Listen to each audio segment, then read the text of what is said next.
آئے گی. پہلی بات تو یہ ہے کہ جو دوری واقع ہو گئی تھی معاہدہ بوربن پہ عمل نہ کرنے کی وجہ سے، اس کا بنیادی جو سبب تھا وہ تھی ججوں کی بحالی. یہی ایشو تھا جس پہ کولیشن قائم ہوئی تھی، اور یہی ایشو تھا جس پہ کولیشن ٹوٹ گئی، اور پھر معاملات بگڑتے چلے گئے، حتیٰ کہ پھر نااہلی کی نوبت آئی اور گورنر راج کی نوبت آئی پنجاب میں.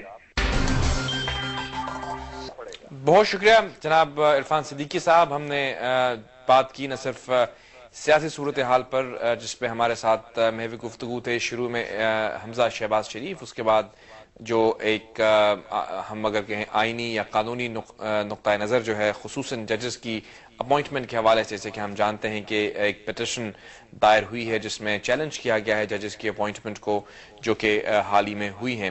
اس کے ساتھ ساتھ الجہاد کیس میں جو کرائیٹیریا سامنے رکھا گیا ہے اس کو بھی اگر آپ ملوز خاطر لائیں تو کچھ ایسی امپورٹنٹ ڈیولپمنٹس ہوتی ہوئی نظر آتی ہیں جو کہ غالباً عدلیہ کی انڈیپینڈنس میں ابھی ہمیں 1 یا 2 مراحل اور غالباً طے کرنا پڑے. لیکن پر امید ہیں لوگ، کیونکہ چیف جسٹس صاحب کی بحالی کے بعد ہم یہ امید کر سکتے ہیں کہ ان تمام مراحل سے بھی ہم گزر جائیں. اور اس کے ساتھ ساتھ جو سیاسی صورتحال ہے، ریکنسیلیٹری ایفرٹس جو کہ وزیر اعظم صاحب کی اس ملاقات کے بعد دوبارہ سے امپورٹنٹ بن گئے ہیں کہ پیپلز پارٹی اور مسلم لیگ نون یقیناً یہ چیز جان گئے ہیں کہ ان کے ساتھ رہنے میں ہی جمہوریت کی بقا ممکن ہے. تو یہ تمام صورتحال ہے جو کہ اس وقت ہم دیکھ رہے ہیں پاکستان میں. اس پہ ہم نے بات کی. انشاءاللہ مزید ان ڈیولپمنٹس پہ، ان بدلتی ہوئی صورتحال پہ آپ سے اور تمام ماہرین سے ہماری بات ہوتی رہے گی. اس وقت اس پروگرام کا وہ ختم ہوا چاہتا ہے. Until next time, this is me, Javed Malik, saying Allah Hafiz.